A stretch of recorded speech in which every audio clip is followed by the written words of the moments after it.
live. Yeah. Chat already? Yeah, I know. God damn. Hello, Grognard. How are you all doing? We are here today. Okay, thanks. Very good. Very good. And what kind of stuff? Gatekeeping in general. But from a perspective that I think God damn. we will try and keep it from getting too spicy. Let's just put it that way. Because we're not about drama. But I've just seen a few things recently that's made me think about gatekeeping. And whether or not really it's a force for good or for ill. Because there is certainly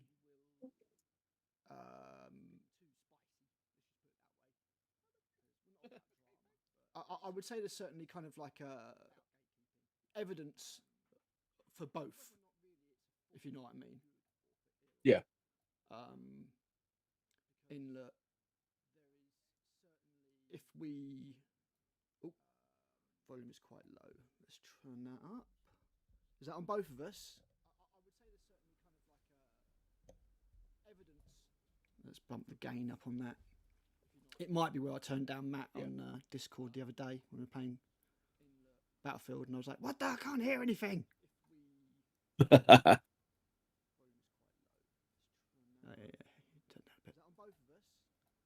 Let us know how that is. Let us know how that is.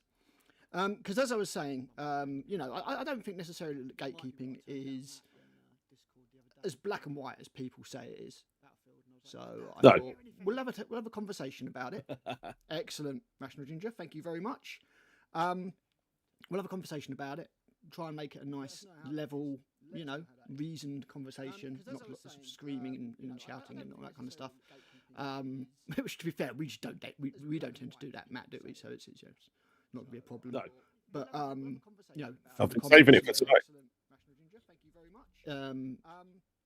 You know, we're pretty well aligned, so yeah, it'll be absolutely fine. So we'll have a chat about that. But what I wanted to do before that was just have a quick talk about Dark Water, which is obviously very, very soon, and also the new stuff that GW showed off today. So, isn't that a film? Dark Water? I don't think so. But what GW showed off today was this beauty for their Monday reveal. If you're arachnophobic, look away. That warning may have come just a tiny bit late. As somebody who keeps several giant spiders, this is right up my street. And I love the fact that it's plastic, because the original was resin. And I was just like, yeah, like, I don't want to put that together in resin. It's going to be absolutely horrific. But a plastic shelob? Hell yeah. I mean, I've had spiders that look like this, more or less. I just watered a load of spiders, and they did not appreciate it. But yeah, I think this is a really nice model, Matt. I think, you know, they've done a really good job. Looks cool. Obviously, this is all licensed, so they would have got collaboration with New Line and whatever to make it as official as you possibly can. But a plastic shelob, totally up for that. I don't think their golem is very good, unfortunately, but I'm here for the spider, so you know. I think he looks okay with his little grumpy face. It's like you can see the join line on his ankle, where the ankle, I was about to say, the foot is obviously part of the base. It's just plastic, isn't it? Like, what the fuck? Not filled it in. No, that's an ankle bracelet. He's got. He couldn't. He lost the precious, so he's got a little ankle bracelet instead. He's just like not like electronic tag to keep little bastard in one place. By the way, excuse any raspy coughing. I don't mean a wooden box. I mean an actual cough. Like I'm still not quite 100%. Are you still getting the over damnation, Loki? You might need to go to a doctor, mate. Because I saw a post on Facebook today that said that one guy went to the doctor and he was like, "Yeah, you got quite a serious chest infection. You should probably start taking antibiotics." I was like, "Oh." No, I'll be fine. I've got beer and tea. Hooray! Beer and tea. I also have beer, so this is good. Cheers, buddy. So, yeah, even though I'm not really much interested in playing the Lord of the Rings game, I thought this was a really nice reveal. So, yeah, had a look at that. And then the other thing that I wanted to talk about before we get to the gatekeeping malarkey was Darkwater. Because Darkwater, apart from me apparently guessing the price absolutely spot on again, hasn't got me convinced yet. And for 160 quid, I'm like, I'm not entirely sure that it's got the value Worth that. there to warrant that. And they put up this designer commentary today, and I was like, please be something in this designer commentary that's gonna, convince me or reassure me. Yeah, there's Kevin. Justify it. That this is going to be worth 160 quid, because that's not a small amount of money compared to other board games that are out there. And unfortunately, we didn't get really much of anything. We've got a bit about tunable difficulty. And I was like, that's pretty much par for the course these days, isn't it? They never really give away too much, which is a shame. And we got to see a couple more maps. So I still can't really tell you too much about Darkwater beyond what they've put in here. Now, I saw a few comments on the previous video that said basically you can still use a card even after you've tapped it to get energy from it. That's not explained in the article at all, but if that's the case, then you'll get to do 3 things per turn, which is a bit better. And I understand some of their reasoning as well. They said like, we got rid of activation dice as a pool because you got in like a death spiral where you lost abilities, you weren't able to do stuff, and I'm like, yeah, I kind of appreciate that, but it seems to be very formulaic now. But although I've spoken about Darkwater in a video that's about half an hour long, we haven't really heard much from you, dude. So I was just wondering, what was your take on me Warhammer Quest Darkwater? Because it doesn't really feel like Warhammer Quest to me. I'm withholding judgment, to be fair. Like I haven't read this commentary. I didn't even know it was a thing until right now. So yeah, and I was doing some work today, so I'm just kind of like, like the way the previous Warhammer Quest games played, the recent ones, not the old ones, seemed pretty much fine. Like there were some aspects to each of them that were a little bit kind of but overall they were good fun with decent models, and if we actually allocated the correct amount of time to them regularly, there would have probably been a pretty decent campaign to play. That's the thing, wasn't it? It was because we played a bit of a Blackstone Fortress campaign, if I remember correctly, but didn't get very far into it because it was quite a chunky little campaign. So yeah, I mean, in that way, I mean, and they say, as you go through the game, you'll unlock things for future playthroughs. So they're obviously going for a replayability angle on it, and we're going to get expansions because, of course, we are, because it's GW. But yeah, I'm not. I mean, I love these. Don't get me wrong. I absolutely love these little tokens. These little Lost in the Dam tokens. They're like my favourite thing in the box. But I'm just not feeling the quest at the moment. And I'm really surprised that they didn't put out a gameplay video for this. Yeah, I was expecting one of those. I'm not sure if it's just a fuck up, or if it's hubris. They're just like, oh, we don't need to do that because people are going to buy it all anyway. Yeah, I mean, 160 quid. I think that's a little bit of a hard sell. It is, yeah. I don't know for sure that this is going to sell out or sell as well as GW would hope it would.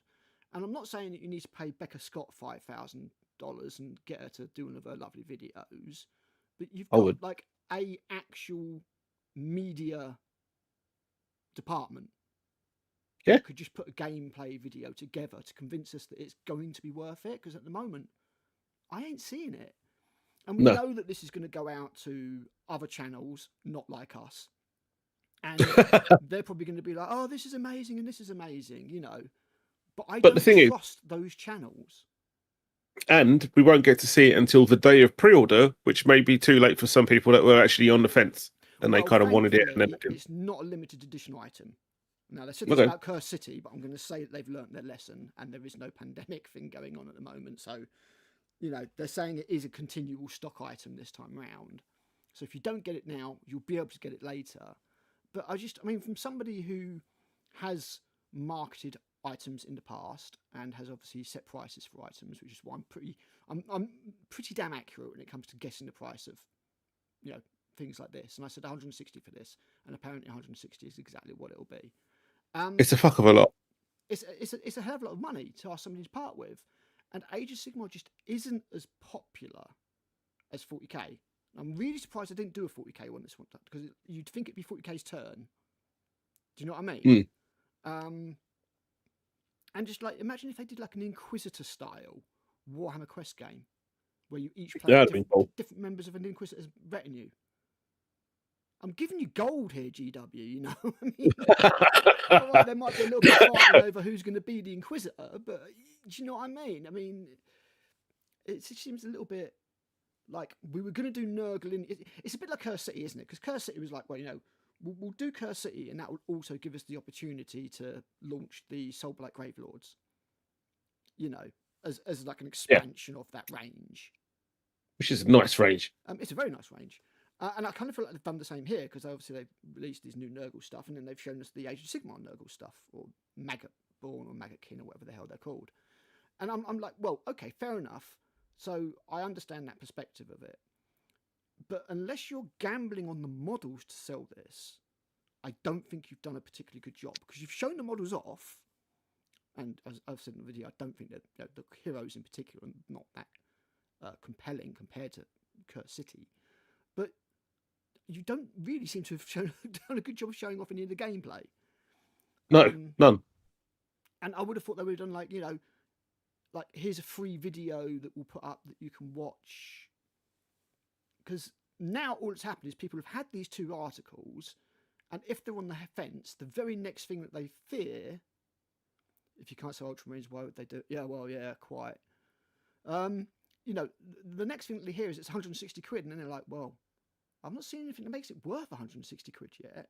No, even slapping a book in it doesn't seem to make it worth 160 quid. You can buy the damn books for like 30 quid. Yeah, and of equivalent size.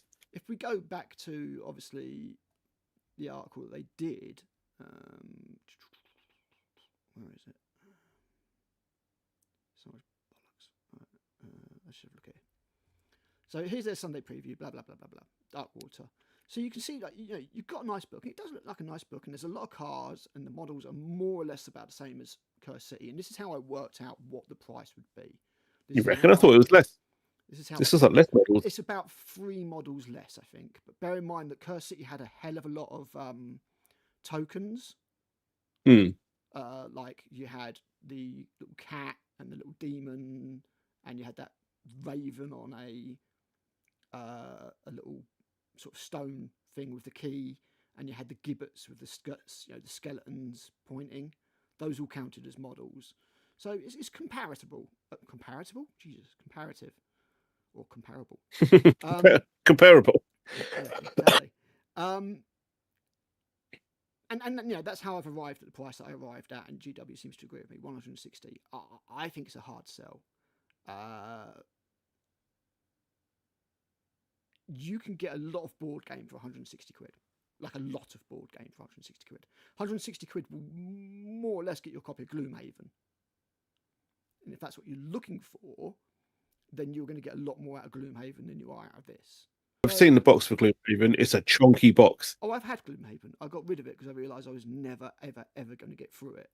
And I got the smaller version, Jaws of the Lion, which is where this idea of playing on the book comes from, by the way.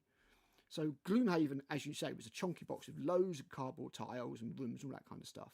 What Jaws of the Lion did was, right, we're going to get rid of all that, make a kind of more accessible version of Gloomhaven, and you're going to play in the book. James, which of us is quieter? Is it me or Matt?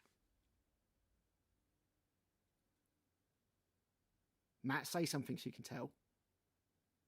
Something so we can tell?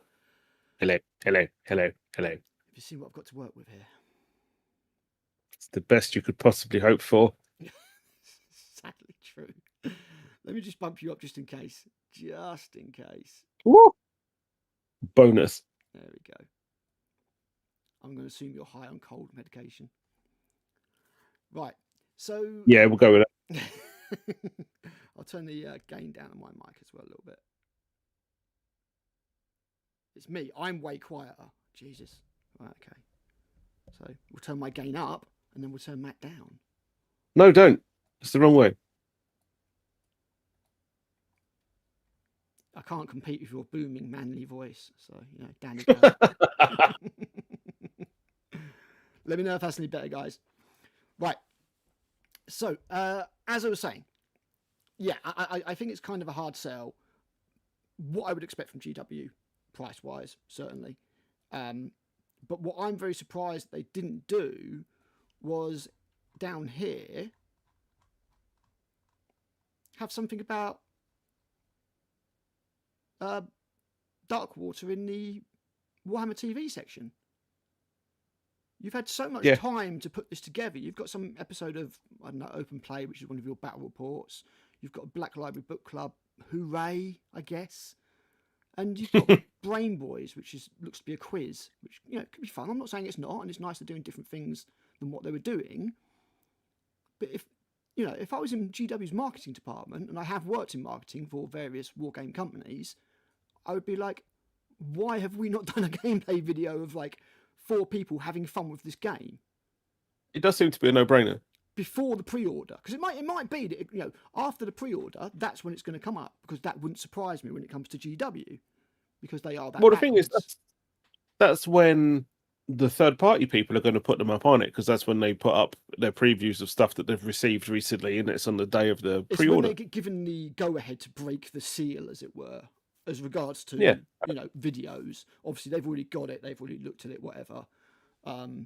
And like I say, I mean, the problem I have with many of those channels is, I don't want to say they're outright shills, but we've seen something purported to be the GW NDA, and it wouldn't surprise me as somebody who has, again, been involved with that side of things with different companies, if there wasn't something in this that says you can't be outright negative about GW. As part of being part of the partner scheme or whatever the hell it's called, which is why Grumpy Grognard Gaming will probably never be invited to it, even if we got to 1 million subs. But Uncle Adam... So in a matter of time. Yeah, exactly. Slow but steady. Uncle Adam, I think it was last time, when Curse City came out, said, like, there's a great big problem with this game. And he was right. There was a great big problem with that game that required me to house rule it for us to be able to play it properly. And I'm just like, there is a lack of transparency regarding this product. Like, even when I was looking at their gameplay articles, there was like things that were missing, if you know what I mean. Like, when you speak to a politician, not when you speak, when you hear a politician and they're talking about something, but they're like skipping round the bits that they don't want to tell you. Not answering the question, yeah. Yeah, it's like it's been through a spin doctor. It's like, I can't tell you what's really going to happen, because, like, you'll be a riot. But, it's just sort of like, here's some stuff to, sort of keep you happy, as it were, but we're not. I mean, for example, they said, we're not going to give you the full rule book. Why not? Can't do anything without the smegging book anyway. Why not just put the entire rule book up for a download? At least the rule section of it. And at least that way we can have a look at it and know what's coming on. Guys, let me know if the volume problem's been sorted out, please. And yeah, it's just that lack. Yeah, let us know if he's too loud though. Shut up. So yeah, while I've seen some stuff regarding Darkwater that I thought, yeah, that looks cool and I like that, and certainly the Nurgle models I really like the look of. There were certain other things that I was just like, look, like, hero goes, bad guy goes, hero goes, bad guy goes, hero goes, bad guy goes, hero goes, bad guy goes, end of round. I'm like, that's boring. Where's the mixed initiative order that we used to have for Curse City and stuff like that? So I just remain to be convinced. I mean, obviously I'm a grumpy wanker in the first place, so I'm always going to be, cynical, or cynical, if you will. But yeah, I just don't think they've done a great job on this one. I don't know if it's because they were scared of what happened with Curse City or what. Quick question. Not sure if it's me being cynical or what, but James Hewitt had a hand in basically bringing Warhammer Quest back to life, right? He basically wrote the entire rule format for the last 4 versions of Warhammer Quest. From So, Silver Tower onwards. So that's including what, Curse City as well? He was still there when that was released? Yeah, because he was the one who came up with the the rolling the 5 dice and the dice being activations and things like that. So while he wasn't working for the company at that stage, he'd gone. He went after I think he went around about the time that Hammerhall came out, to be honest. Oh, damn, really? Yeah. Not Blackstone Fortress? Because obviously Adeptus Titanicus was his last game. What a game, though. What a game to go on. You're going to say, is it coincidence that they've got rid of his rule system now? Yeah, because he's not there anymore to champion it or to maintain it or to work with it or whatever. It wouldn't surprise me if they were like, someone else have a go, like with Andy Chambers and the Tyranids. Someone else have a go. Oh, Mr. Crudders, you can have a go. And Tyranid players everywhere just went, oh, no. And they went, Mr. Crudders, we want you to take over Warhammer 40,000. I mean, 40k players everywhere. Sorry, casual 40k players everywhere were like, "Oh no, we saw what you did to the fucking Tyranid Codex. Just don't." But they did, and he did. Don't get me wrong. I'm hoping that this is good. I'm hoping this is great. Yeah. If I worked for Games Workshop, I would say what you need to do immediately is remake the 1995 version of Warhammer Quest. Like immediately, because that will sell for £200. You put that up for £195 with lovely new models and some tiles and all that kind of, new cards and a deck and all that kind of stuff, and you will not be able to keep it in stock. It will fly out purely on nostalgia, let alone the fact it's a really good game. Worked for Hasbro of Hero Quest, did it not? Well, exactly, yeah. And that's the problem is, Hero Quest is now available. It was a bit expensive when it first came out. Hero Quest is now available for about 70 quid. Damn, really? Nice. Yeah, pretty regularly, about 70 quid. So do you pay for 70 quid for Hero Quest, or do you pay 160 for this? I mean, I'm not saying that Avalon models are as nice as GW's, but for almost 100 quid less, what are you going to care, like? Exactly that, So I'll be interested to see how it goes. I'll be interested to see what the previews look like and the influencers throw at us and all that kind of stuff. And I'm hoping that I'm wrong. I'm hoping that this is some amazing game that I just won't be able to stop playing, and I'll just be, presuming that I do decide to eventually get it. We've got no reason to want this to fail. No, not at all. It's like I just want it to do well, but I don't want it to cost a fucking arm and a leg while doing so. Yeah, I mean, 160 is a massive chunk. I mean, from third party, it's going to be what, 130? Yeah, you'll get down. Get that down to about 130. But that's when you get to that kind of situation of like, that's what it should have been anyway. Do you know what I mean? It's just like, you've not fixed anything. It's just buying it through a third party is just the only. I'm hoping GW will. I'm hoping GW will put up something fancy for people to buy this through them online. What you mean, like an incentive type thing? Yeah. Potentially, because are they saying that they haven't done that for a while, have they? No. Did they do that with Again, Heresy? Not sure if Hubris or what. I think Heresy did have some online only stuff like the map and some other things. No. I mean, like a bonus thing for buying from GW. Oh, I'm not talking about limited edition stuff. I mean, that's just no, a given. No, I don't think so. But normally, what they do is to incentivize you to use their web store, which as awful as it is, I would need an awful lot of money. Yeah, just to use the damn thing. If you buy it from the web store, there's a £50 note inside. Oh, fine, go on then. It's just about worth it. Yeah, twisted my arm. Yeah, no, it won't be a £50 note. It'll be a £50 Games Workshop voucher to come back to their damn website. Come back to their damn web store. Yeah, I got one a while ago actually from like Warhammer Plus, and by the time I got it, it was out of date like 2 days later. And it was like £10 off when you spend, I don't know, it's like 60 quid on the Warhammer web store. But it's like the day after tomorrow. It's like, what? No. I tell you, one thing that was quite generous that I got from being a Warhammer Plus subscriber was like 25% off of Dark Heresy, like the upcoming Rogue Trader new game expansion, whatever, the collector's edition. Oh, right. Okay. Yep.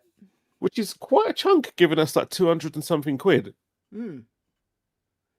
Yeah. You know, if you want to spend that much in the first If you place, want to that spend is. that much in But the you first know, place, tied in. Yeah, I suppose. I mean, as I say, I still don't think Warhammer Plus is worth it. I don't think that many people subscribe for any other reason other than the Army Builder app. I'd be very interested to know what their viewing figures are like on, like the, the quiz and whatever, like Lore yeah, Masters, given that all that is available online on YouTube for free. But yeah, I mean, yeah, I hope it's good. But I have not been convinced by GW's showing so far, and doing shit like this. Oh god, what was it? So cringy. This, this Apothecaries of the Mortal Realms hate this one weird trick, doing this kind oh of geez, meta, fucking cringe millennial please no. advert Yeah, thing. I'm I just see like, enough of that annoying shit on news websites. I don't need to see it on my hobby website as I'm well. just like, no, please, just please, fuck off. Yeah, not the kind of marketing that I would have done. Let's just say that. Anyway, let's get on to the main subject before people get fed up of us. And they're like, they're dancing around the gatekeeping subject that they said they were going to cover. Because I saw some stuff recently. Obviously, it never really goes away. The whole how can I put it? Like the whole political side of it, I suppose. Okay. Is that the best way to put it? I suppose it never used to be this way back in the day. Huh. But you had this eternal battle for 40k soul. It almost seems like. I know that's a very melodramatic way of saying it, but that's kind of the way that it presents itself. And people seem to think that the way to stop this or to prevent this from happening is to gatekeep the hobby. And gatekeep the hobby, and you can keep it pure or whatever, whatever your aspect of it is. And this is what I wanted to talk about really, because I think like me and you, Matt, we're pretty much like, if you want to play 40k, come and play 40k. Yeah. Like, I don't give a crap who you are. I don't have to agree with your politics. You don't have to bring up your politics. You don't have to bring up, your proclivities, your sexuality, the fact that you're a cannibal in secret, or any of that kind of stuff. We don't need to know that. We just need to roll dice, and you need to not be a complete prick. That's pretty much my. That's pretty much it. That's pretty much my sort of threshold for where we are playing a game. If we're playing a game and you start banging on about the patriarchy all of a sudden, it might be our only game. But I'm not going to say that you don't get to play the hobby. No. The basis of inclusivity is not necessarily a bad thing. The fact that there have been female Imperial Guard heads added to Imperial Guard sprues is not a bad thing. Good. The fact that we have ethnic faces that are actually structured as that, recognisable for that ethnicity, is not a bad thing. None of this is a bad thing in any way. And I would say that, if you want to come and play 40k, then I don't care really who you are from either perspective. But you have come to play 40k the way it is. The problem is, Matt, that there are some people that want 40k to turn into something different. Yeah, a vehicle for what to turn into this. Yeah, it doesn't need to be a vehicle for what you want your reality to be like. The whole reason that we play 40k and like the setting is because it's not reality. Exactly. And yet they want it to be like Dungeons and Dragons is now. So for anybody who's not watching the screen, I've put up that absolutely horrific Dungeons and Dragons picture that's all pastels and bright colours. A happy beholder, rainbows. It's just the least dark fantasy thing that you can imagine. And I know that this isn't. I know that this isn't totally atypical of of what of what Dungeons and Dragons is. This is like a over the top type thing. But there are people who want this kind of level of happiness and whatever for 40k. And I do need to remind these people that the tagline for 40k is, in the grim darkness of the far future, there is only war. There are no cuddles, there are no rainbows, there are no struggle sessions, there is, do you know what I mean? There are no little My Pony Marines. I'm sorry, they're just... Well, I think most of that could probably be attributed to demons, although I think the cuddle sessions are probably going to be a bit different. I don't know, I'd be half tempted by a demonette. Half tempted. Please, not the snips. No Exactly, snip.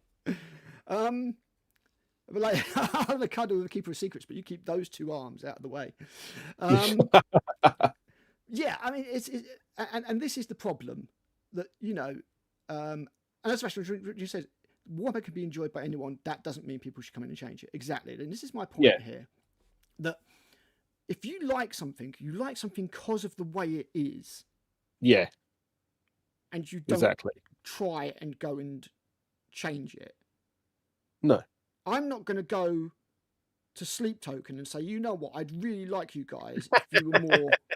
if you were not Sleep Token. If you weren't Sleep Token, basically. Then they would be Sleep Token, and then they wouldn't be what I wanted in the first place. You know what I mean? I like, if Cross Stitch appealed to me, I wouldn't go into Cross Stitch and say, this would be great, but it'd be more great if we all shot each other with guns.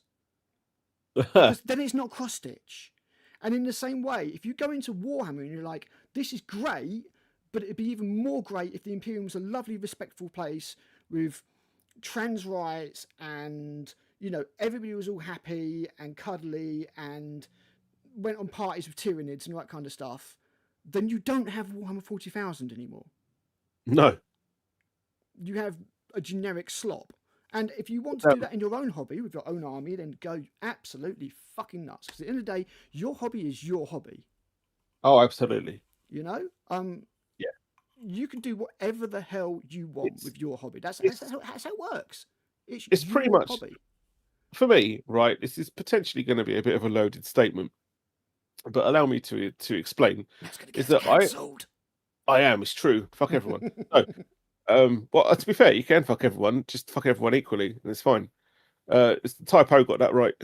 But no, I view this hobby the same way as I view immigration to any country. But obviously we're English, so the UK. It's like anyone is welcome to come here. But and you can have your own little clusters where you do things your own way, and it's perfectly cool. It's not a problem. But don't come here and expect everyone to bend over backwards to how you want to do stuff. Gotcha. Yeah. And I see the hobby as the same way. Like, obviously, anyone is welcome to come and play Warhammer. You can have your little groups of people, and you all play together, and that's fine. And you can house rule stuff, and that's awesome. And I'm really pleased you're enjoying it.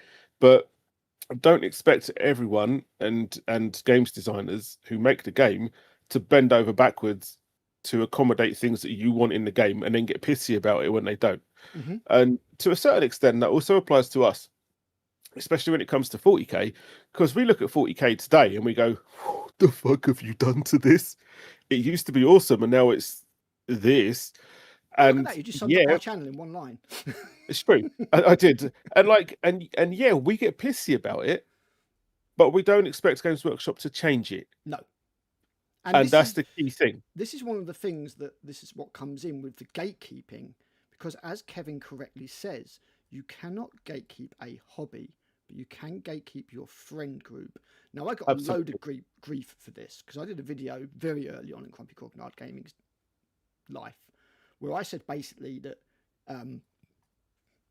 gatekeeping makes no difference. You can't gatekeep the hobby, because the only people who can gatekeep the hobby is Games Workshop. Is Games Workshop, because they control it. It's their hobby. Like, it's literally their product. They are the only ones in charge. Their IP. They're going to do whatever the hell they want, and whatever hell they want is whatever's going to make them money. Yeah, unfortunately. At the end of the day. And people got very upset about that, and because I was taking power away from the gamers. But it's power that they don't have in the first place. Exactly. Yeah. So I don't know what the fuck they're getting pissy about. You can make yourself unwelcoming as a gamer to certain people if you wish. By not Um, washing. as I said, I don't think I necessarily would unless they were pissing me off. You know, I certainly can't see myself saying like, okay, you're trans, so therefore, just because of that, I, you know, No, I mean, I'm not going to play you. Do you know what I mean? no, If, no. I think however, that I accidentally, like, say I misgender you and you make a massive thing out of it and you make my experience an absolute pain in the arse, and I'm probably not going to play you again, even though the mistake, don't get me wrong, the mistake was mine, but it is a mistake that can be made. Now, yeah, the thing is, you have no control over what GW does.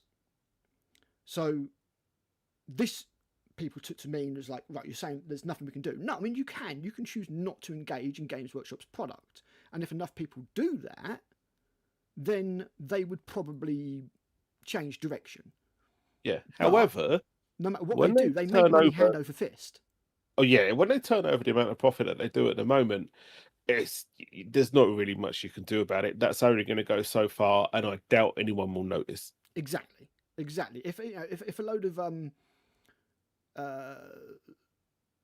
sort of a noticeably loud sort of minority was to suddenly say, well, we're not going to play Warhammer 40,000, GW has already calculated this.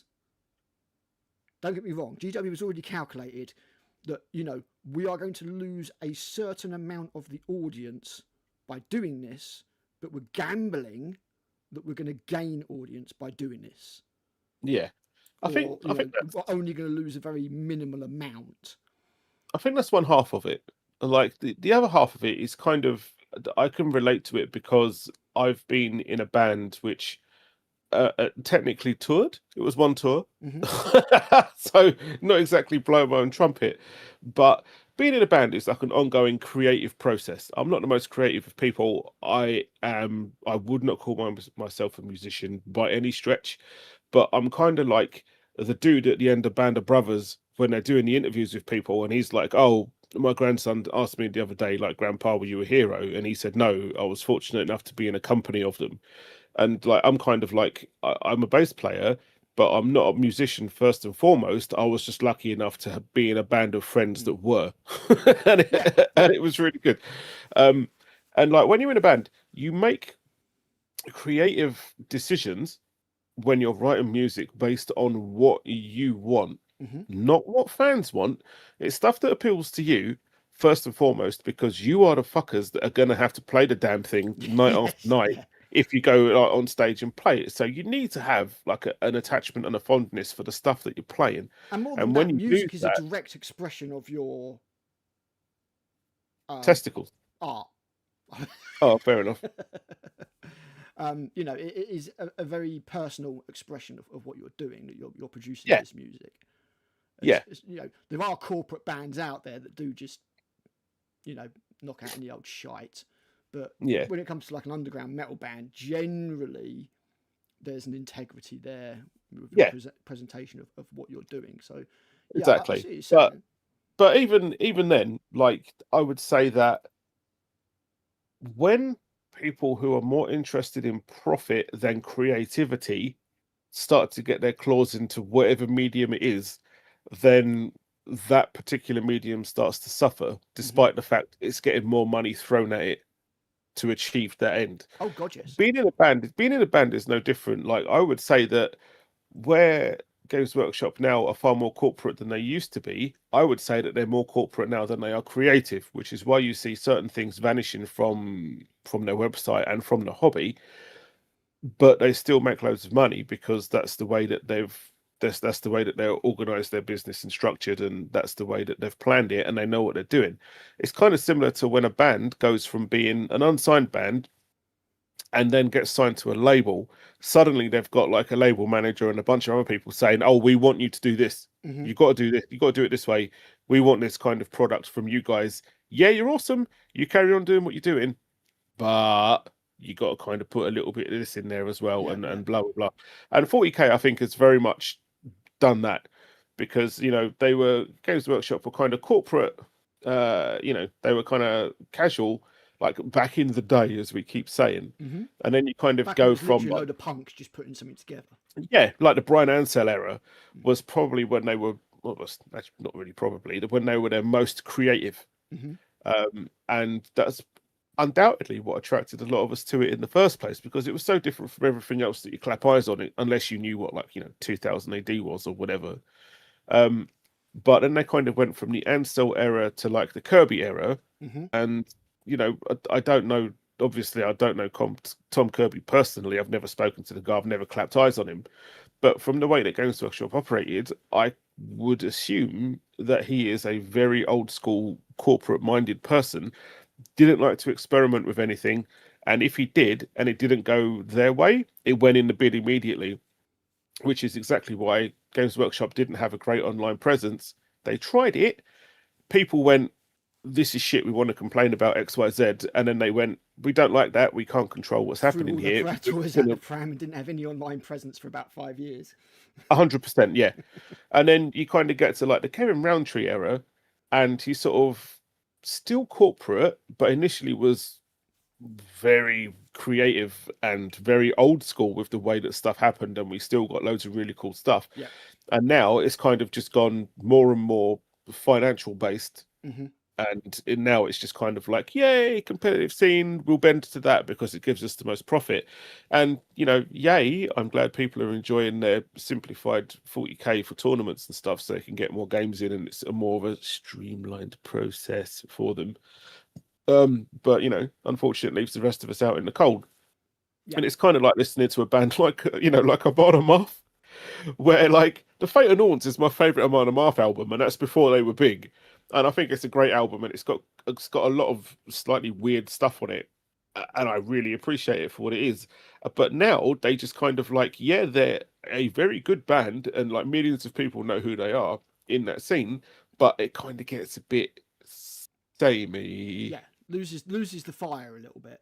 Yeah, exactly. And it loses a little bit of the creative process because they've now got a formula that works, and the label wants them to work because the label funds them and wants a profit. So they just stick to that. Mhm. Yeah. And 40k is pretty much the same, unfortunately. So now they're like, GW want Warhammer to be a lifestyle brand at this point, don't they? You can buy Warhammer tires, yeah. you can buy Warhammer fucking candles, or that's what they're going for. They're trying to make To be fair, right? brand What more than Warhammer the game. ties? Warhammer ties is an idea that I had fucking years ago, along with heavy metal ties. I'm like, look, all you got to do is a subtly patterned tie with a band logo on it, just one logo, Mm-hmm. and a nice subtle pattern to do with that. And then people like us who have grown up listening to metal and now we're in corporate jobs ourselves, it's kind of like, I would like to wear one of these ties because it represents and yet still doesn't buck the dress code. You don't wear If a you're tie at unlucky enough. work. No, but if you're unlucky enough to work at a place that expects that sort of thing, if I was working at like a hedge fund place and they were like, "Here's 120 grand," and I'd be like, "Yeah, I'll wear a I'll fucking wear a tie. tie for Don't that. worry about it." Yeah. Yeah. Then I'd be happy to wear a tie like that. Mm. But it is what it is, as the kids say. So this is the stage at which I wish to speak about the other side of gatekeeping, and that is where we have a sect of people that are trying to gatekeep, Gatekeep. what they consider Keep to on the be gaze. undesirables from the hobby. And this Wow, is you what I'm mean like talking normal about. players? Yeah, like normal players, yeah. So this is where you've got these people who are like, look, I want Warhammer to be this super friendly, cuddly, gay accepting world. And if you don't want that, then you're basically Hitler and I want you to die and I'm going to force you out of the hobby. And it's like that. Do you remember that's there's a meme or a little comic about it? And it's like this person wants to come in and they come in. Oh yeah. I've seen that. It's they make about all the what changes four and then they're panels. like, you don't fit here anymore. Yeah. And then you go off and do your own thing, and then they come to that as well. Do you know what I mean? It's kind of like that. And the example that I wanted to bring up here was something like Trench Crusade. Because I've got a video coming up on Trench Crusade. I've done quite a lot of work on it. Because Trench Crusade has been in a very interesting place over the last year or so. I think it's about a year old now, Trench Crusade, maybe a bit more. We should be getting our books very, very soon. But there was this whole battle around Trench Crusade. Because basically, Trench Crusade is lore and atmosphere wise a nod back towards the kind of grimdark imagery that Warhammer 40,000 used to be about. Yeah. Thanks, Thomas. We appreciate it. You know, that kind of Mordheim-esque, you know, Grotty. World War One mixed with the Holy War thing. I thought it was quite interesting. Yeah.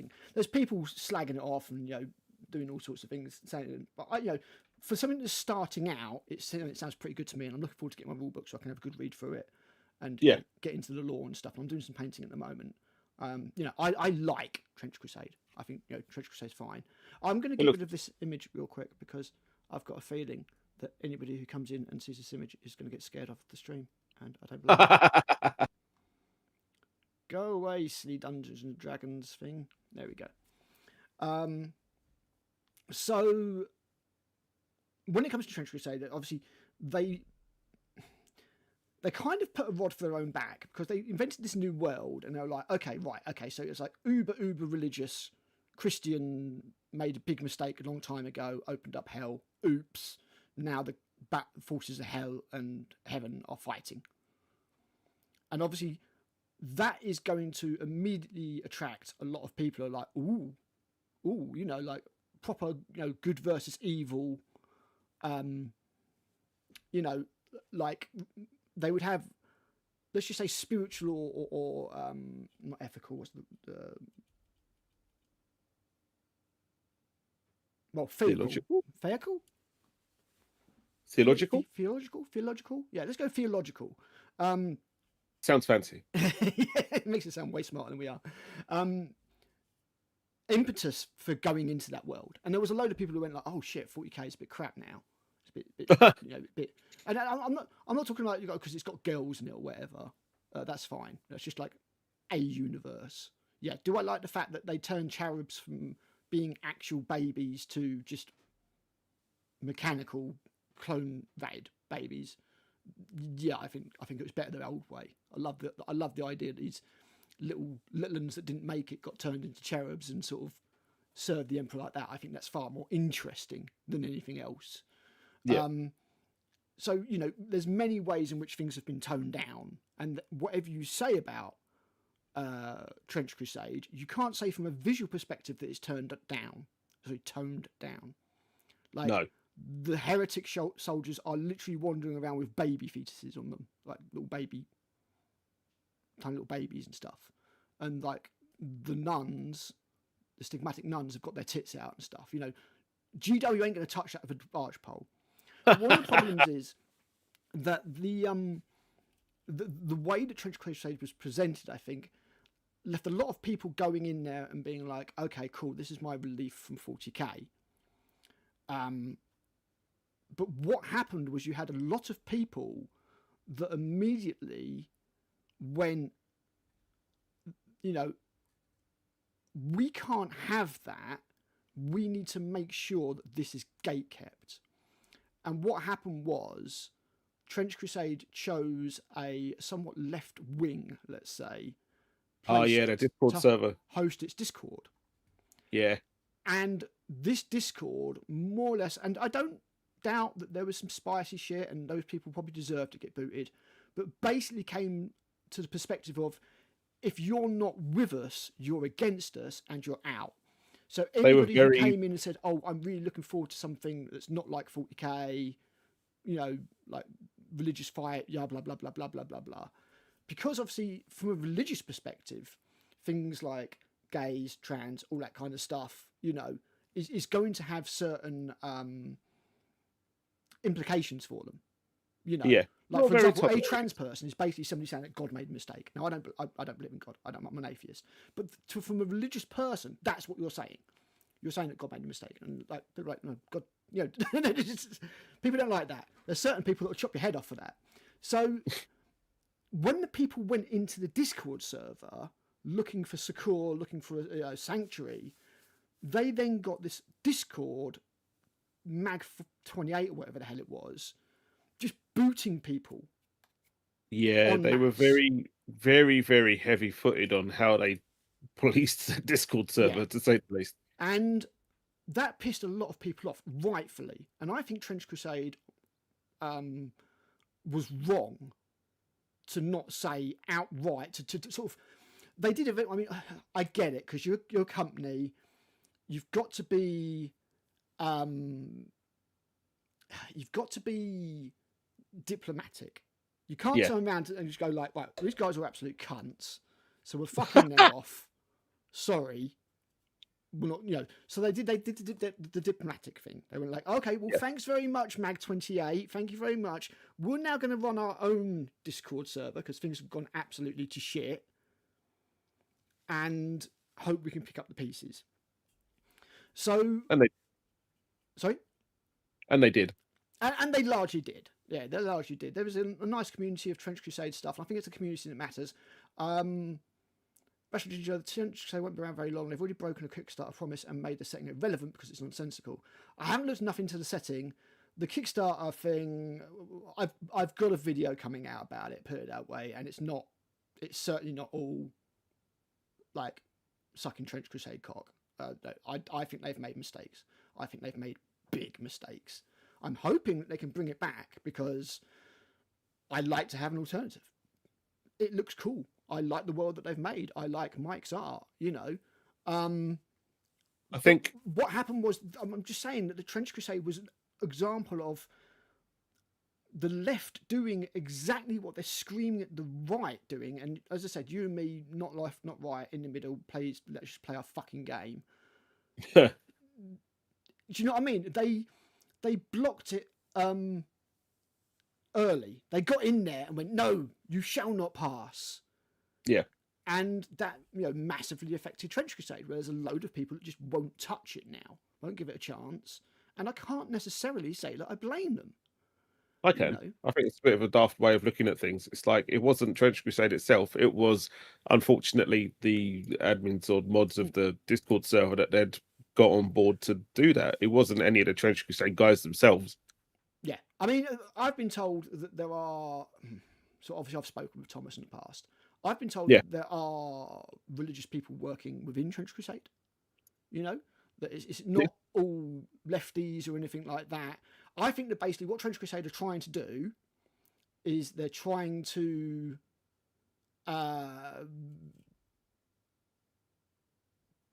walk the tightrope. I think that's what they're trying to do. They're trying not to piss off anybody. They're trying to be open to all. And the problem is that I think the universe you've created is not necessarily going to appeal to everyone. It's not going to be that thing. I think sometimes you need to set your stall out and just go with it. Do you know what I mean? And just, that's the audience that you have, coveted. But the reason I wanted to mention Trench Crusade was just because it is a very good example of gatekeeping from the other side, from a very hypocritical sense, that they were like, look, we know you're coming here because 40k has fucked you over. You shall not enter. This is our place. We are going to make it, a left-wing thing. And I don't think that gaming should be a left-wing thing or a right-wing thing. It's the thing. That gaming should be an for apolitical anybody thing who wants to play, but you play that game. Yeah. And games are going to want to attract more people, naturally. So games are going to become more, mainstream, I guess. The curse of anything, I mean, always the curse of the geek, wasn't it? It was the fact that we had our own little thing, and then as soon as it gets mainstream attention, it's like, fuck. Yeah. Because now they want to appeal to as many people as possible, and you are going to end up with a diluted product. And female custodes. And female custodies, exactly. I mean, that's neither good nor bad, as we've covered many times. Like, it's just a thing. It's just the way they went about it that was the shit thing. I've got to say, if they had not been lazy, if they had come up with some in-universe reason, like they had such an opportunity. This is why I think that Amazon have made them do it, and they've had to do it at a very short notice, and all they could do is change a little bit of text in the book. What do you mean that the women in this force can't talk? This is outrageous. Yeah, exactly. Because you could have had the option for doing a massive narrative event in 40k and going, right, okay, we need to put in female custodies. And you're going to have some people who are just like, ooh, no, girls, cooties, no. But the vast majority of people who do have a problem with women custodies would have been like, well, at least you put the work in. Yeah, exactly. You know, at least you've come up Produce with them a in a reason, proper a manner. narrative reason. Maybe there was a massive slaughter of custodians and had to refill their numbers. Maybe something went wrong with the male genome and they couldn't make any new. But no, they had to turn around and gaslight the entire community and just go, no, they've always been there. Yeah, well done. Even in 30K, they've always been there. And everyone was like, excuse me, no, they fucking haven't. Yeah, they're not mentioned up to this point, and they've all been dudes. And I still genuinely believe that was a big mistake on Games Workshop's part. 100%. Like the whole. Well, the thing is, GW rewrites lore all the time, to an extent. To an extent, they rewrite lore all the time. They retcon stuff. It was more forgivable in the old days because they were still creating things.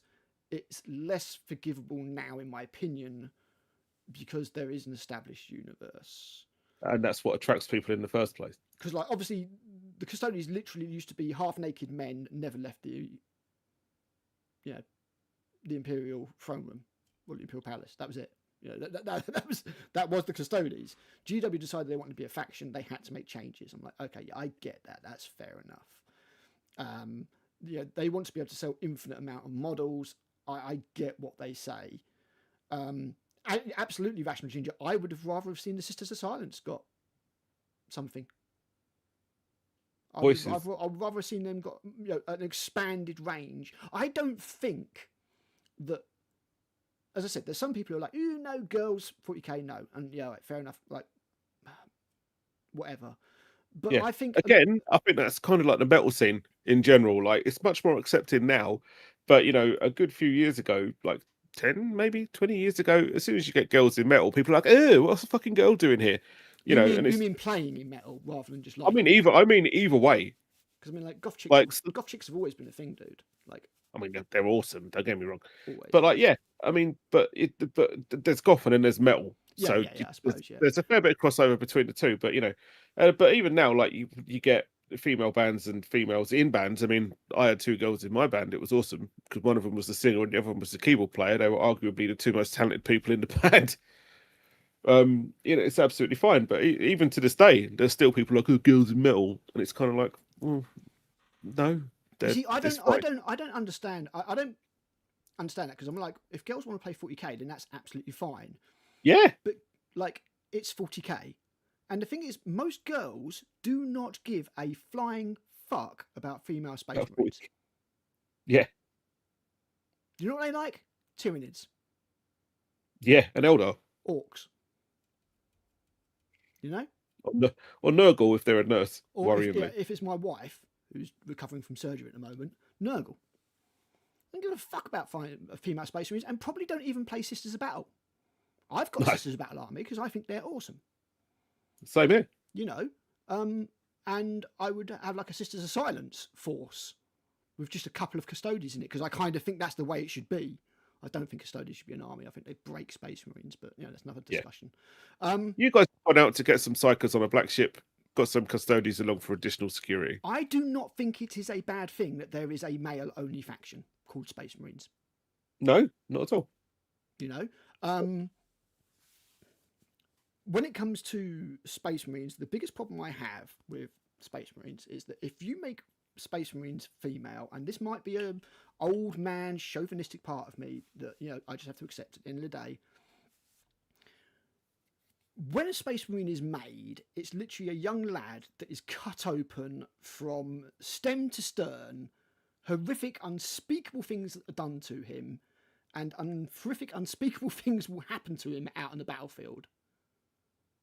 And as soon as you put girls into that, I think you have to tone it down. So, for example, like the Death of Hope. I think that if you make those Space Marines that are like all cut in half and being tortured in the World Bearer's ship female, that suddenly becomes a little bit less acceptable. Yeah, it's a bit more of a problem. It's more problematic, exactly. That's what I'm saying. So that's one of the main reasons that I don't want female Space Marines.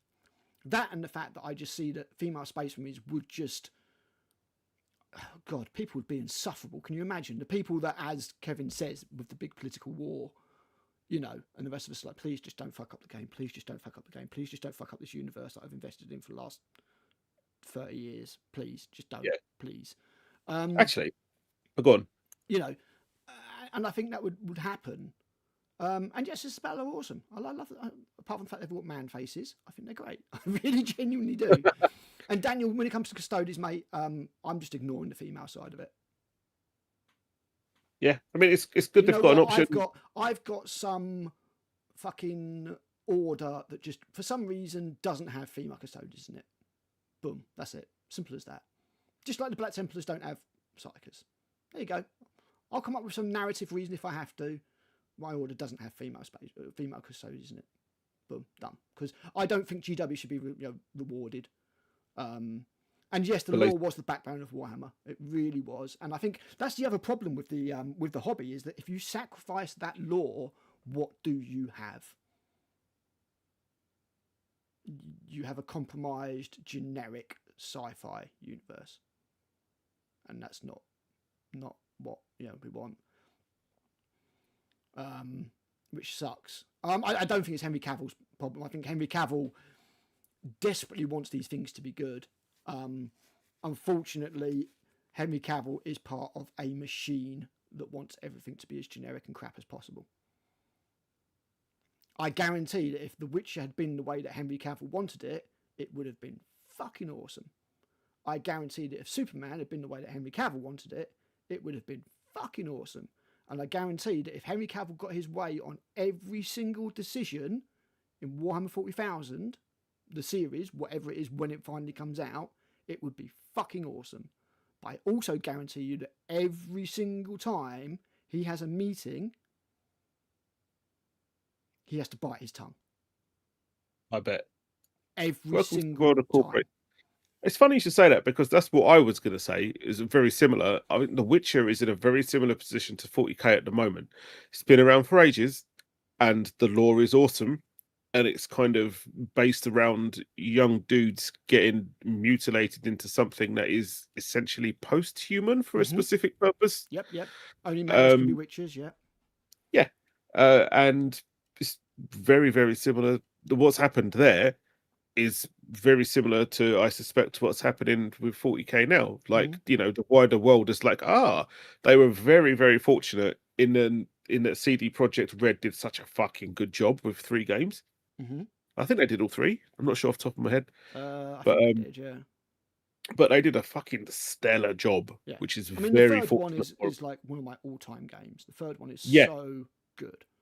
Exactly. And you can kind of and everything like that is just sublime. Yeah. And you can kind of compare that to like Dawn of War, the first one, and like Space Marine and Space Marine 2. Games Workshop have enjoyed significant success with licensing stuff out to games and whatnot. But now that the wider world has sort of sat up and taken notice of The Witcher, they're kind of like, we can make money off of this as well. We want this done a certain way. Yeah, sure, we will get your game to the masses in a brand new format, but it's going to be done on our terms, and that's where Mr. Cavill had an issue and walked away, which I fully respect him for, and he did the right thing. I feel kind of sorry for him that he's probably in a very similar position now with the 40k stuff. I think so. I think it's a poison chalice. He says it's a dream thing for him. Yeah, exactly. But the thing is, like, I don't know, it's a curse being a fan, isn't it? It's such a curse being a fan of something, because when you suddenly hit the realization that you've got to battle that corporate aspect every single time, as any creator. I mean, when I was writing short stories for War Cradle, I would take umbrage when they would change something. Yeah, they change it for their corporate reasons. I'd be like, but no, but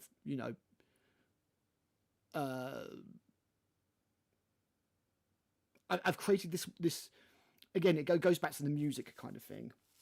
I've never been a musician. I've played 1 gig. I've been in a few bands, but I can consider myself a little bit of a writer. I've had some writing published. And when you write something, it is an expression of yourself. It is an expression of your persona, your will, your art. I don't want to get too poncy about it, but it is basically your art. You've created something. You've created a story. You've created characters. Blah blah blah blah blah blah. And To an once extent, it's you taking something that's important to you and putting it in a format that translates it to other people. Yeah, exactly. And without doing shit like self-inserts and that bollocks that people seem to be incapable of doing these days. But nonetheless, when you write something, it generally means something to you. And when somebody fucks with that, you get really upset. Yeah. So I can imagine it being very much the same for Henry Cavill at the moment. And yeah, the Black Library books, the Dawn of Fire series, I did. I'm pretty sure we did a video about that, didn't we, Matt? About how formulaic it was. Dawn of Fire. Which ones were they? The ones where it was basically black person, woman, on every single. Do you know what I mean? It was very, very formulaic. Every single cover had to have. Oh, more recent ones. Gotcha. Those on. Oh yeah, no, this is like for this edition of 40K. Yeah. And again, one of the problems is when you have creatives that are, let's just say, lean one way politically or whatever, that are creating stuff, you've also given them a way in to change things as well. Yeah. So,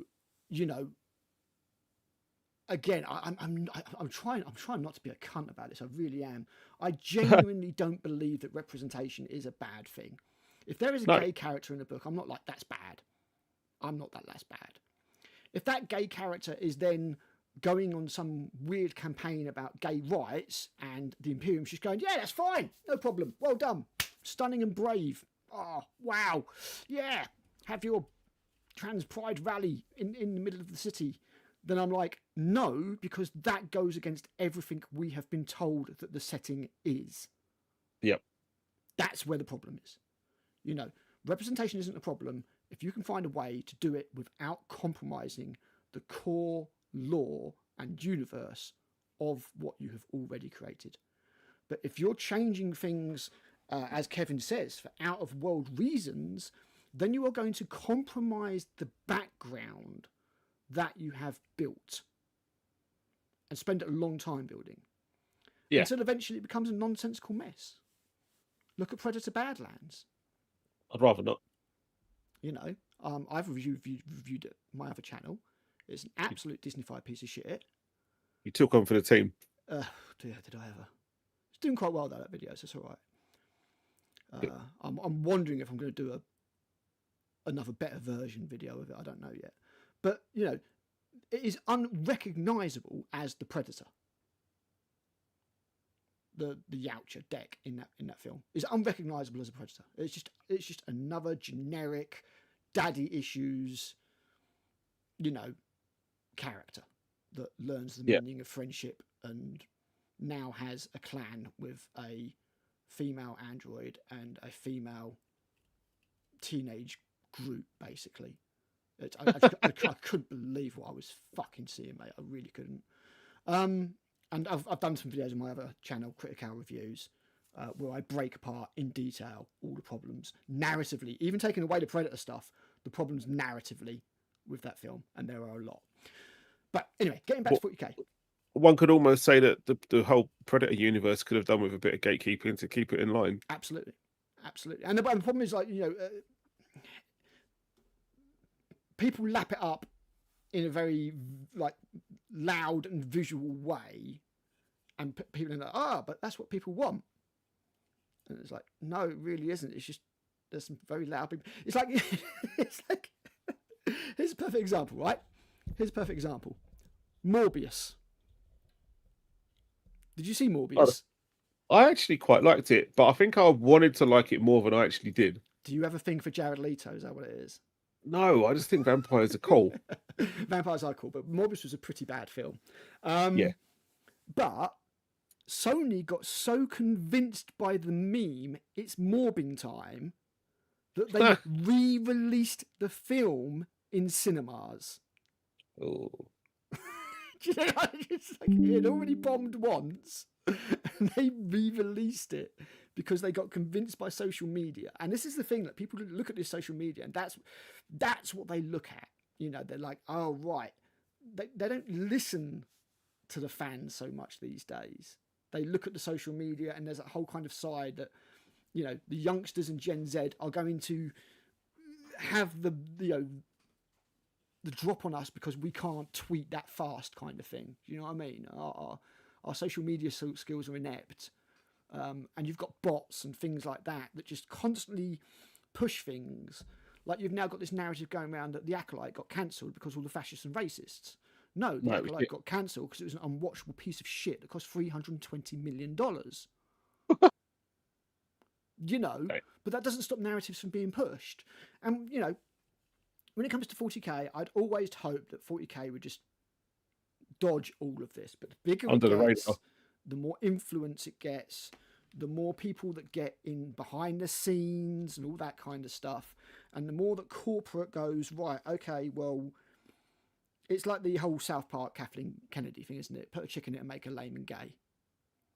And if corporate thinks that's what's going to sell, and that's what's going to get them good optics, and that's what's going to make BlackRock happy, then that's what they're going to do. Yep. And fuck the rest of us. You know?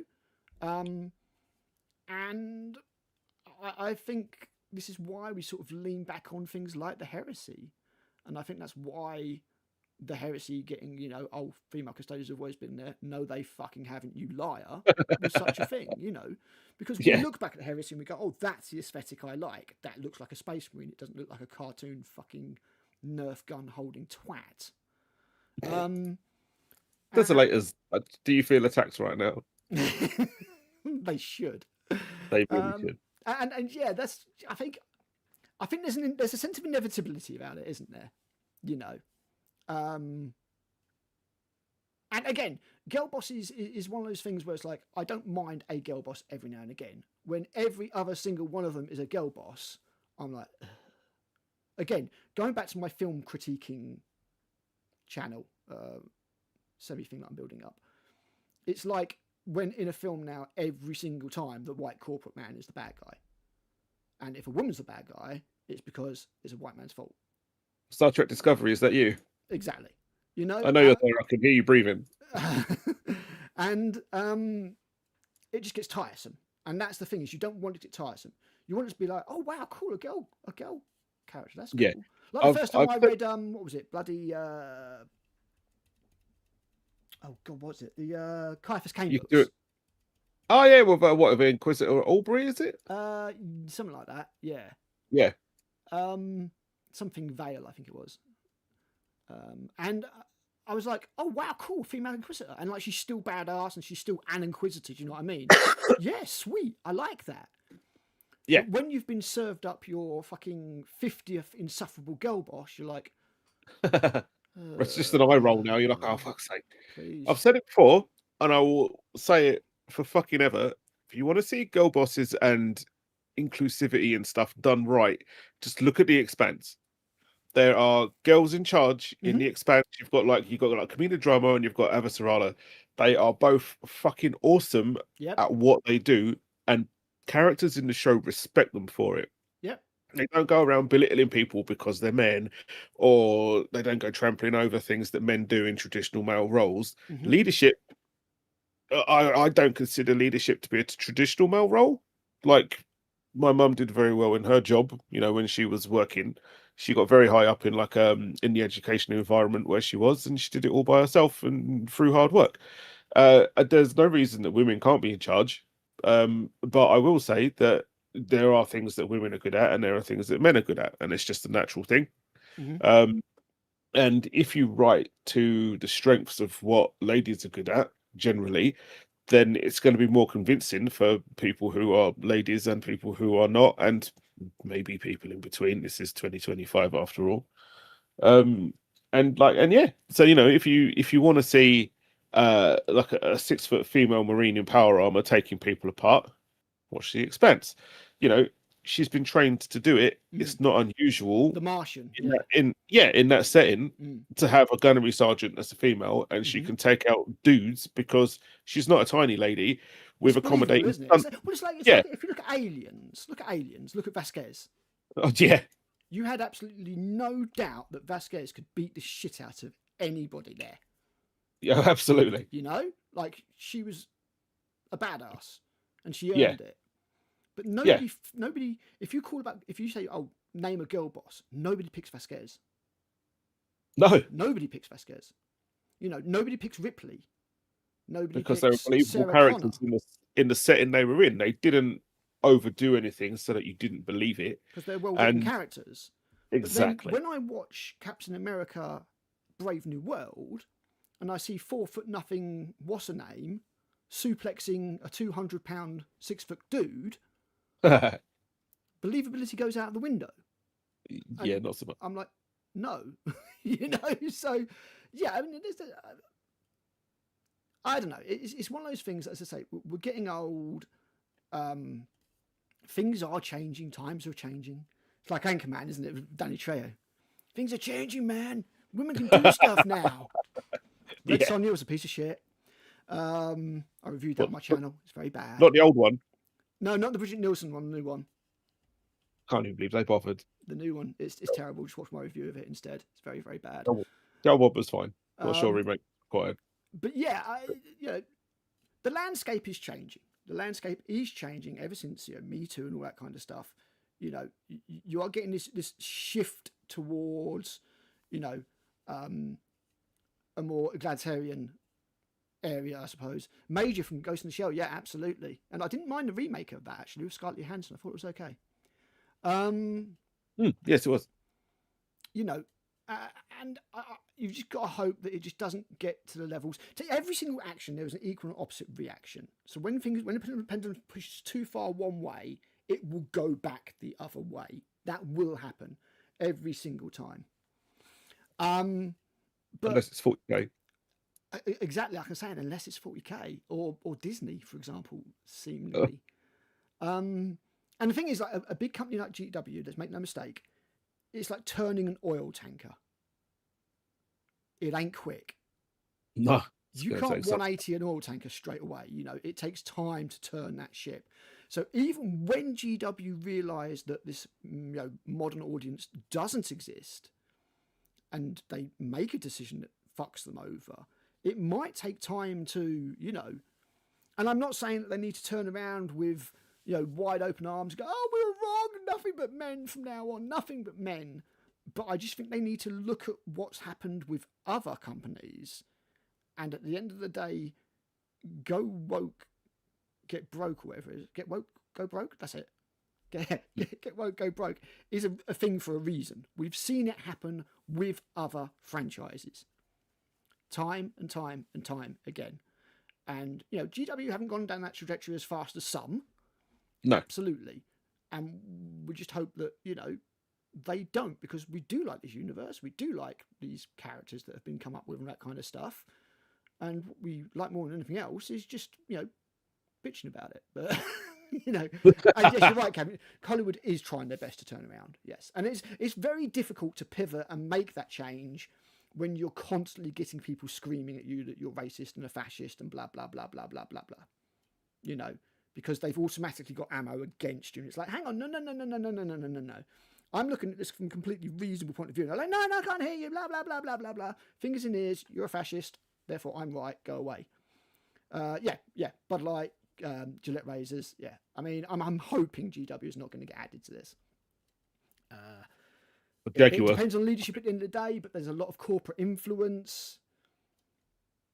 They are starting to play with the big boys now. They really are. The company's last valuation was £6 billion. Mm. They still can't run a fucking stream in America, but their last valuation was £6 billion.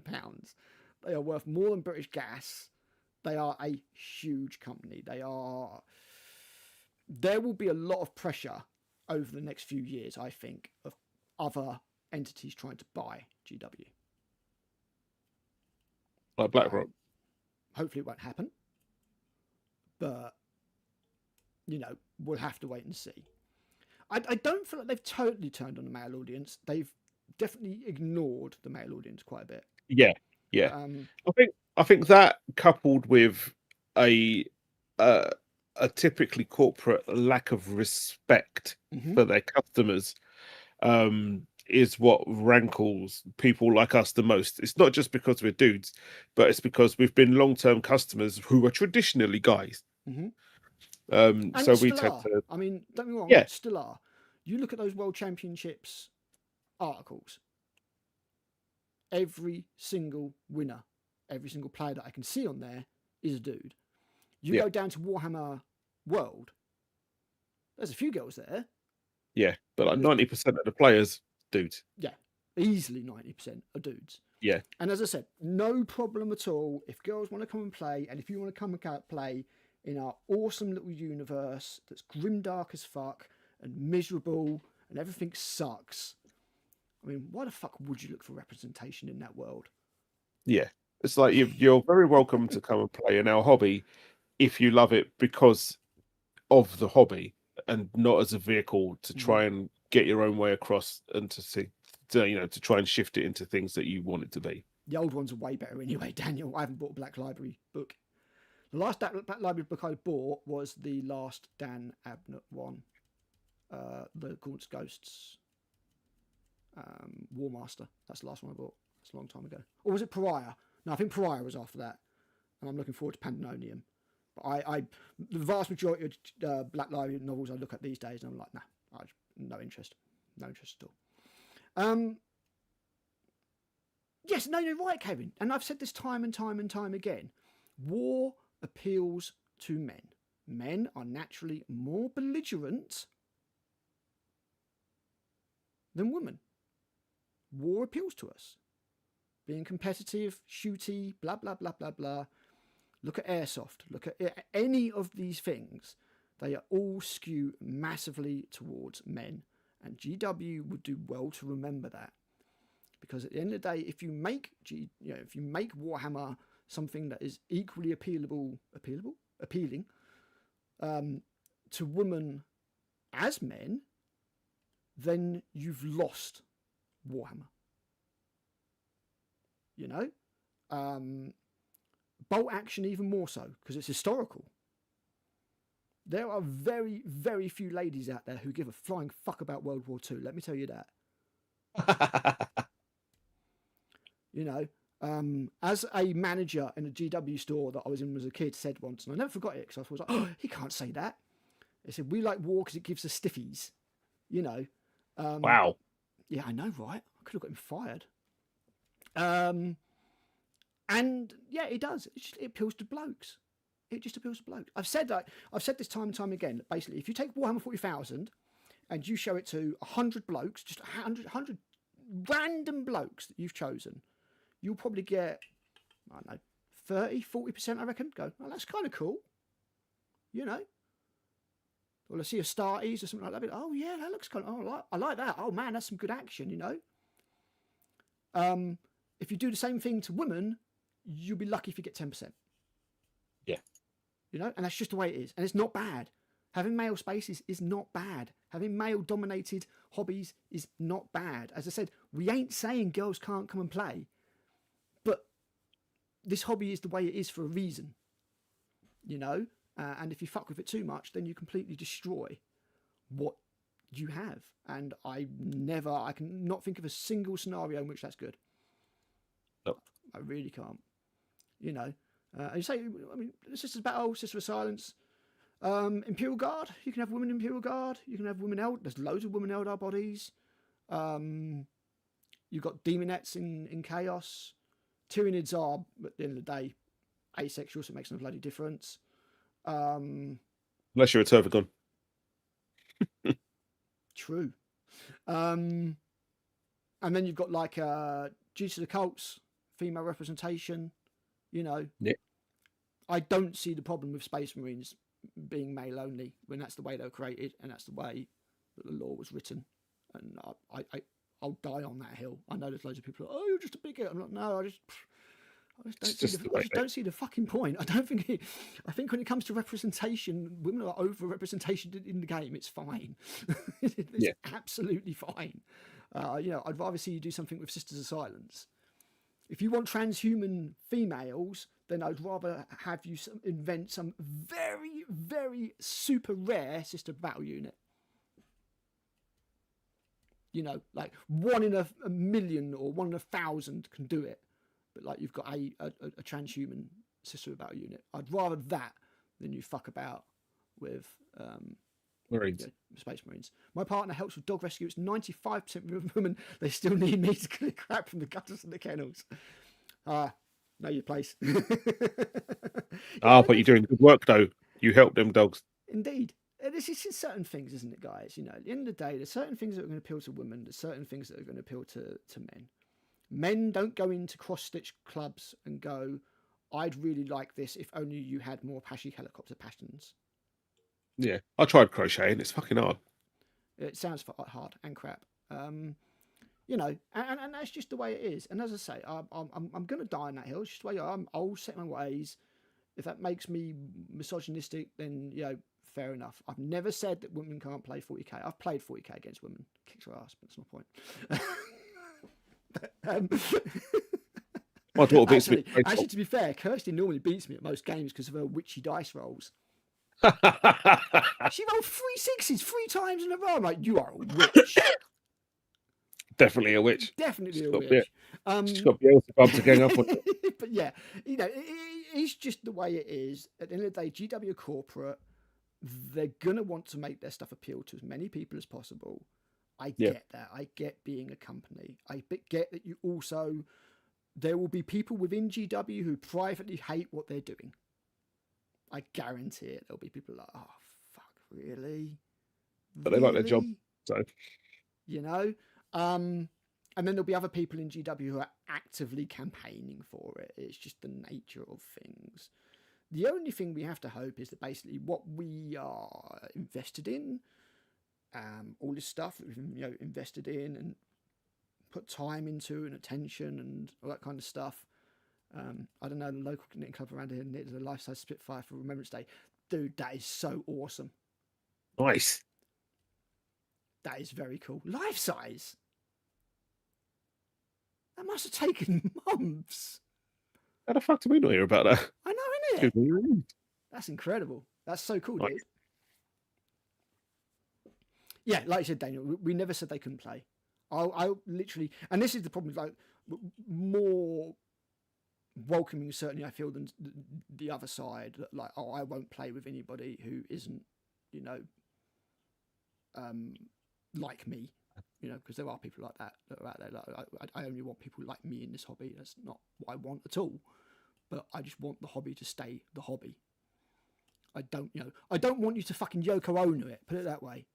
It's showing your age now, man. I know. People googling Yoko Ono. I mean, to be fair, that was even before our time, so Yeah. My dad listened to me. It was quite a lot. So I think we'll leave it there. Because I'm not sure there's a great deal more that we can say about it. It's just something I would want to, to put across because, we've had Space King and all that kind of stuff recently, and it's all laughs and memes. And I think the last episode of Space King in particular was very, very good. But it all gets attention, and it all just, unfortunately, at the end of the day, it's just public, it's just toy soldiers. Yeah, there was never a sign banning them on the door. There wasn't, And no, I'm not going to say that necessarily, 20 teenage boys swiveling their head when a lady walks through the door is comfortable, but unfortunately, I just don't know how you stop that. I really don't.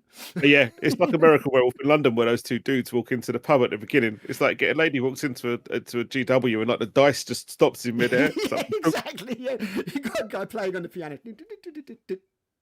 Yeah, so there was like a girl. And as I say, there are loads of girls in the hobby now. It's great. It is great. You've got Louise Sugden, you've got all these people. But when you've got those people that are like, okay, well, I now want to change this, that's when I finally get the problem with it. Don't join stuff to change it. Just join it to appreciate it for what it is. Exactly. Because other people enjoy it for what it is. Precisely. Yeah, I think so. So we'll leave it there for now. Unless you've got anything you would like to say on top. I'd just like to say that I think we should finish there because I think that entire beer and a large cup of tea is catching up with me. There you go. No worries. Okay, right. Well, we will leave it there then, guys. Thank you very much for joining us and for your insights There's a lot of input on this one. Look at that chat log. Wasn't it? Yeah. And we will be Yep. back speaking more bollocks soon. Because, like Thanos, we are inevitable. Large and purple. Well, I don't want to say. See you later, guys. Bye.